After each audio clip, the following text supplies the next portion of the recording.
Thanks for joining me today. I'm going to be painting a hummingbird. I'm using Strathmore Watercolor Journal 140-pound cold press paper. And my brushes are silver black velvet sable brushes that I got on Amazon. I think they were a set of 3 for about $35, but I use them almost exclusively for all my watercolors. The first thing I did for this painting was to trace my outlines using a light box. I used a green watercolor pencil, and in this way I don't have to erase pencil lines. The watercolor pencil will bleed right into my paints as I begin painting the hummingbird. I'm laying down just a plain water wash here. I'm using just the water to create a border instead of masking tape or painter's tape. And as I lay the pigment down, the paint will only go as far as the water has been laid on the paper. I'm going to create a background using yellows and golds and greens. And it's okay that I get some of that yellow over where the hummingbird is, because the hummingbird's going to be greens, turquoises, blues, and it's going to cover up this yellow anyhow. But you'll notice at the top of the hummingbird, above his head, I'm not laying any pigment down. I'm leaving that part as white as possible, indicating that that's the lightest part of my painting, maybe where the sun is striking the hummingbird from above.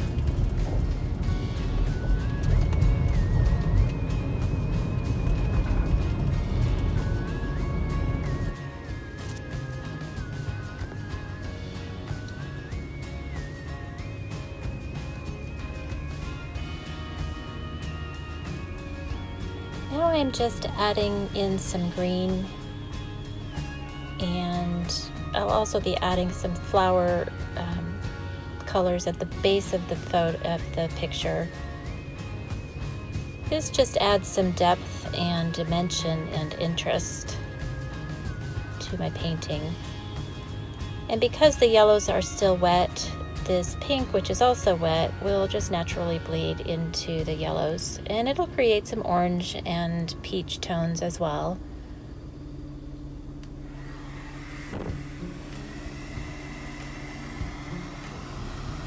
And now I'm drying the entire background using a hairdryer. You could also just let this sit for a few hours and air dry, but the hairdryer helps to speed things up. You'll also notice that watercolors will dry a little bit lighter than the original colors laid down. This can depend too on what types of paints you're using, how high of quality they are.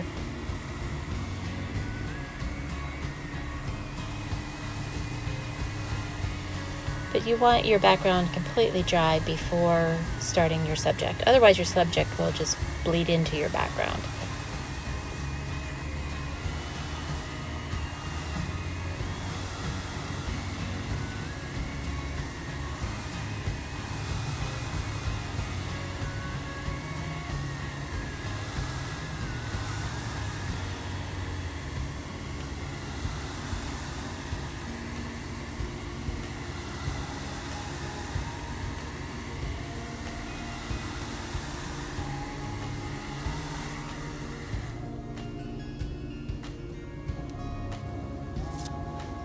Okay, now that my painting background is completely dry, I'm ready to paint my subject. And I'm going to start with just plain water on my brush. I'm beginning with the wing on the right upper side of the hummingbird's body. Looks like it still has a little bit of that pink paint in it, but that's okay. It's mostly just water, and the fine tip point on these brushes is excellent for getting into little bitty spaces around the head and the beak of the bird. And I'm just laying down some water, and the next thing I'll do is pick up some turquoise pigment, and I'm going to make it darkest at the base of the wing behind the head, because a shadow would be cast there. With watercolors, you want to always keep in mind your direction of light and where your highlights and shadows might appear. Now with a clean wet brush, I'm just moving some of that pigment up the wing, but keeping it darker at the base of the wing.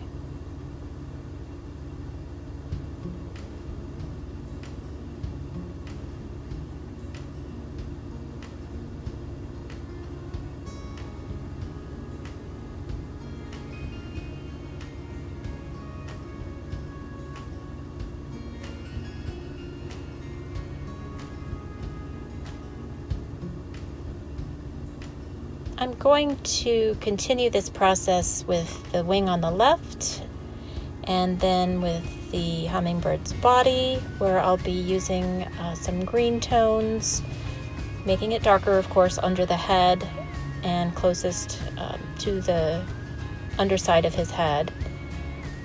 So if you'd like to speed up this video at this point and move it along quicker, you could. I'm using this same wet on wet technique with each of these body parts.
Now this particular kind of hummingbird fans out its tail feathers, and the tips have these white areas at the bottom. You'll notice a little bit later in the video that I scrub out some of this paint that I'm currently laying down to indicate those white spots on the tips of the wings, on the tail feathers.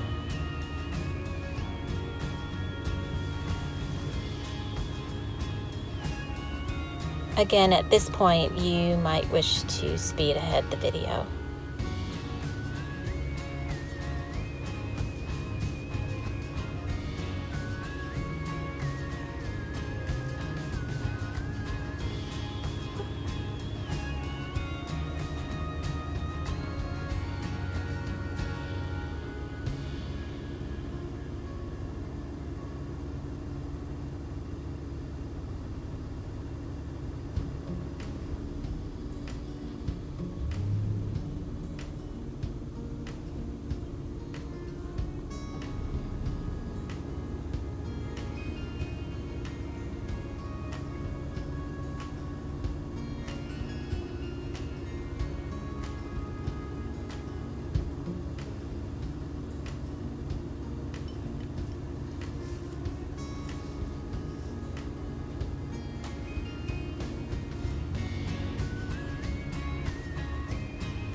here I'm tipping my page just to allow that bluish pigment to flow into where I've laid the water down.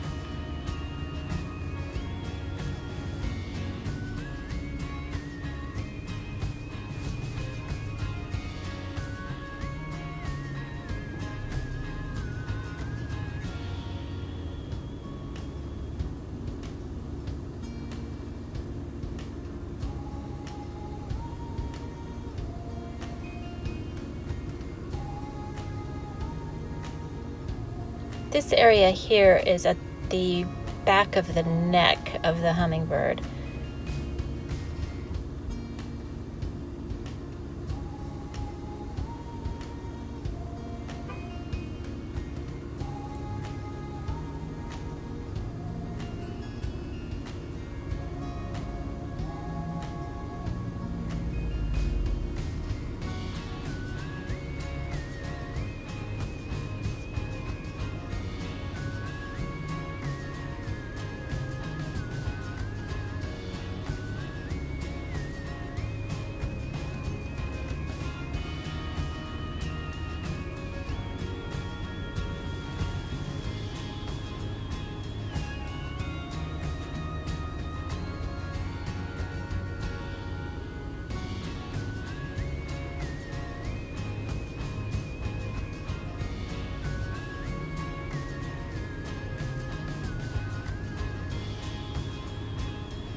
So you'll notice at some places I begin adding in darker pigment to indicate shadow, to indicate perception. The things that are darker are receding, and the areas that are lighter are closer to the viewer. So I'm trying to layer these tail feathers away from one another and from the bird's body, which is indicated by that lighter green, and the tail feathers are in more of the turquoise blue. And of course, they're darker towards the body and lighter away from the body as you go down the feather.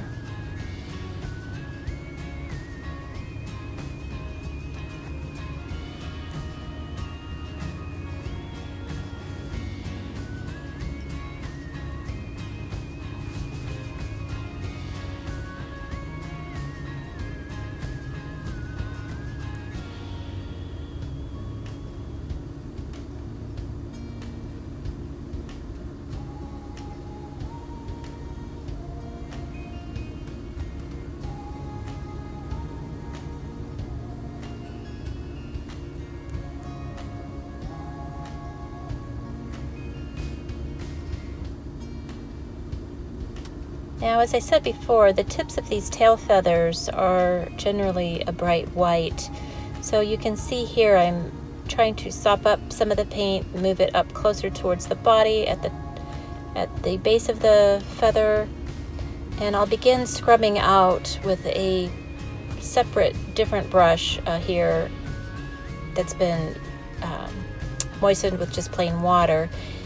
And I'll begin lifting some of the pigment there at the tips of the tail feathers.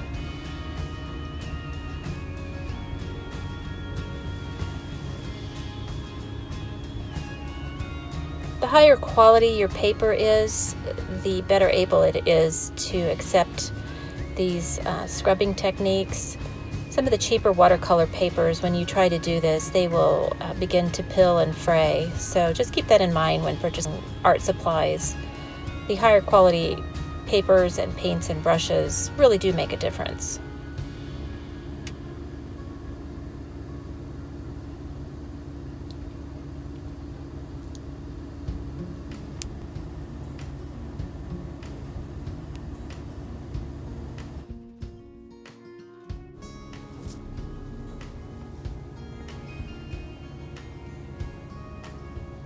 So now I'm using my smallest sized round brush. It's a number 4. And I'm using just the tip of it to paint in the hummingbird's eye with some black watercolor. I want to leave a tiny bit of white in the eyeball itself to indicate a highlight.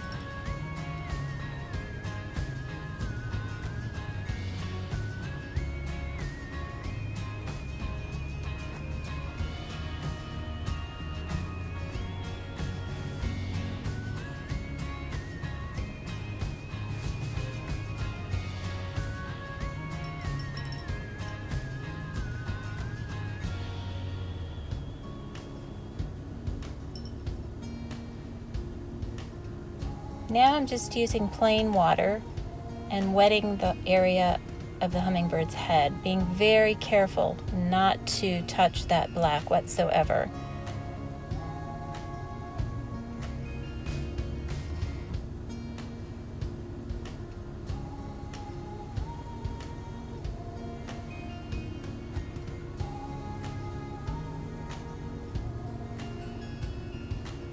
Because the black is still wet and would bleed into this clear water.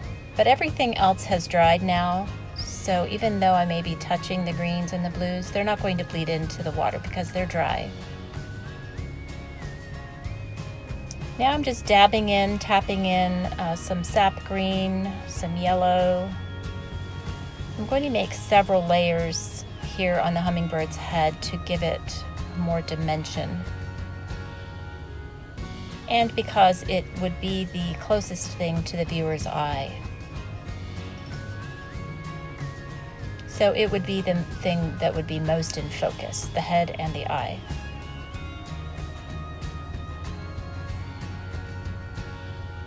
I'm tapping in some darker shades of turquoise now, right over where I laid down the sap green and yellow.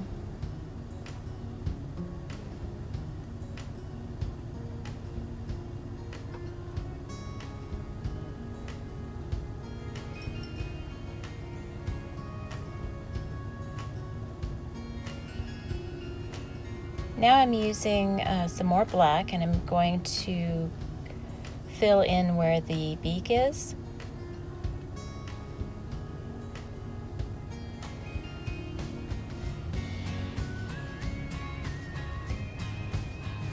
Again, that is where the very fine tip on this size number 4 brush comes in handy for this detail work.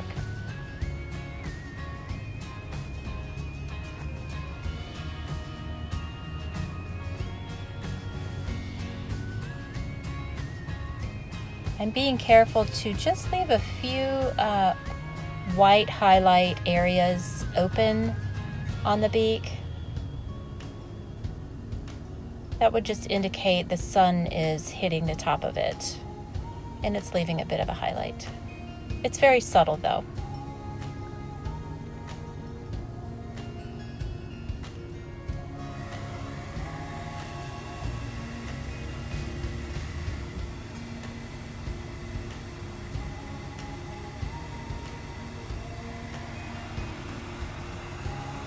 I'm drying this now with the hair dryer, and that way I can go back in and finish the details of the head and the face.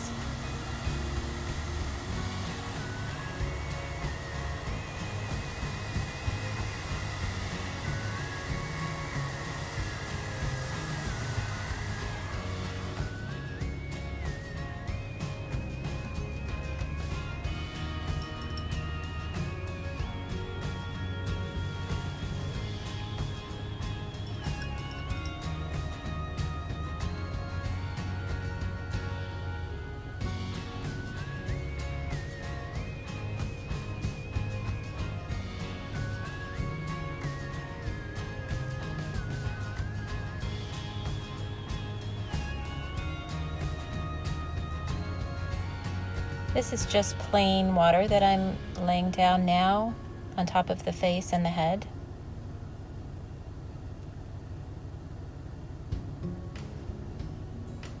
And I'm tapping in some turquoise. Being very careful to avoid the area around the eye.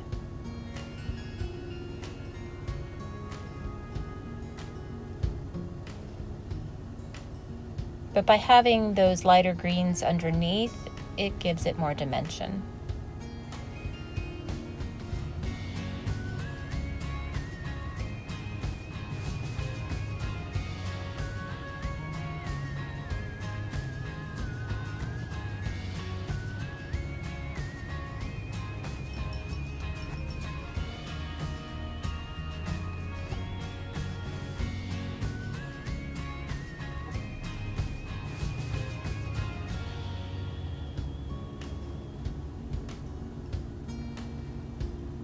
He's just about finished now. I'm just going into the eye itself with a little bit of a very dark purple.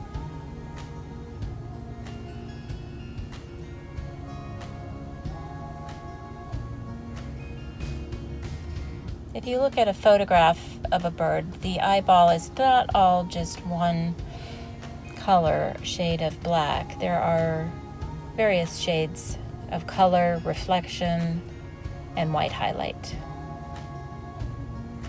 Now I'm just blending the top of the head into the neck.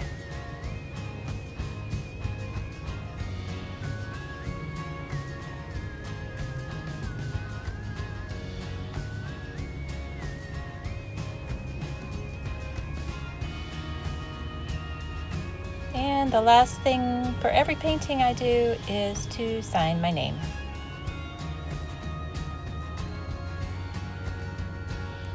And we're finished. And there you have it, our completed hummingbird painting. I hope you enjoyed it. Thanks for watching.